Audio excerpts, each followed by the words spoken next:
3 चीज़ें भूल कर भी घर में ना लाएं, इससे वास्तु दोष लग सकती है। देखिए, हमें अपने बड़े बुजुर्गों की बात माननी चाहिए, अपने गुरुजनों की बात माननी चाहिए। जो हमारे गुरु पहले ज्योतिषाचार्य होते थे, वो हमें बताते थे कि हमें किन किन चीज़ों को अपने घर में नहीं लानी चाहिए दूसरों की, जिससे हमारे घर में परेशानी आ सकती है, वास्तु दोष लग सकता है, जिससे परिवार की खुशियों में रुकावट आ सकती है। इन बातों को ध्यान रखना चाहिए। कई बार इंसान के जीवन में ऐसा समय आता है जब वह व्यक्ति बुरी तरह परेशान हो जाता है। वो मुश्किल समय व्यक्ति को कमज़ोर कर देता है। उस समय इंसान बस यही सोचता है कि कब ये बुरा वक्त ख़त्म हो और जीवन में खुशियाँ और शांति आएगी, और इस तरह से वह सोच के एकदम परेशान हो जाता है। उस समय इंसान बस यही सोचता है ना कि कब ये बुरा वक्त ख़त्म हो जाए और हमारे जीवन में खुशियाँ और शांति आ जाए। लेकिन बुरा समय आने के कारण बहुत बार वास्तु दोष भी होता है।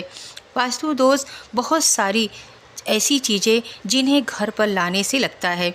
आइए जानते हैं कि किन चीज़ों को घर पर भूल से भी नहीं लाना चाहिए।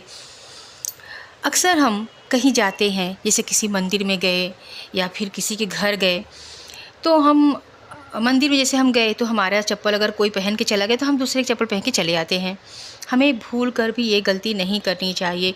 हमें किसी और का चप्पल पहन के अपने घर में नहीं आनी चाहिए, चाहे वो रिश्तेदार के घर हो, चाहे किसी मंदिर में हो। हमारा चप्पल गुम हो गया चलेगा, हम खाली पैर आ जाएंगे, लेकिन किसी का चप्पल पहन के हमें नहीं आना चाहिए।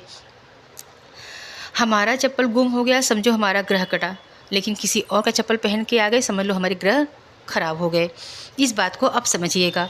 अक्सर हम पुराना फर्नीचर कहीं से भी ख़रीद लेते हैं। सेकेंड हैंड का फर्नीचर जो होता है हम उसे ख़रीद लेते हैं क्योंकि सस्ता होता है, हमारे बजट में होती है। लेकिन इस बात को हमें समझना चाहिए कि हमें कभी भी पुराने फर्नीचर को नहीं ख़रीदनी चाहिए। हमारे पास जब पैसा होगा तब हम अच्छी फर्नीचर या अच्छी चीज़ें हम खरीद सकते हैं, लेकिन जब तक नहीं है हम वो चीज़ के लिए अपना मन ना दौड़ाएं, क्योंकि वह चीज़ किसी ने अपने घर से निकाला होगा, कितने दिन यूज किया होगा, क्या प्रॉब्लम रही होगी। इस सब बातों का ध्यान रखते हुए इन चीज़ों को कभी अपने घर में नहीं लानी चाहिए सेकेंड हैंड, क्योंकि ये लाने से हमारे घर में भी नकारात्मक ऊर्जा को बढ़ावा देता है, जिससे घर में परेशानी आती है और घर का माहौल ख़राब होता है, वास्तु दोष भी लग जाती है। ऐसा करने से आपके परिवार की खुशियाँ छिन जाएगी और बर्बादी के कगार पर पहुँच जाते हैं। तो इस बात का आपको ध्यान रखना चाहिए। और तीसरा है, अक्सर बरसात के समय दूसरों का छाता उपयोग कर लेते हैं तो कोई बात नहीं, लेकिन भूल से भी उपयोग कर घर नहीं लाना चाहिए। मतलब छाता उपयोग कर लिए ठीक है, लेकिन उसे घर लेकर नहीं आइए। अब घर लेके आते भी हैं तो उसे घर के बाहर रखिए, फिर उसका आप वापस कर दीजिए। यह आपके ग्रहों की स्थिति को बिगाड़ सकता है। अगर आप दूसरों का छाता घर लेके आएंगे तो आपकी परेशानी बढ़ जाएगी। यह तो इस बात का ध्यान रखिए कि छाता घर के अंदर न लेकर आएं, इसका उपयोग कर वापस कर देना चाहिए। इस बात का आप बहुत ध्यान रखें, क्योंकि यह ध्यान रखने वाली चीज़ है। अगर आप वीडियो अच्छा लगा तो लाइक करिएगा, सब्सक्राइब करिए और शेयर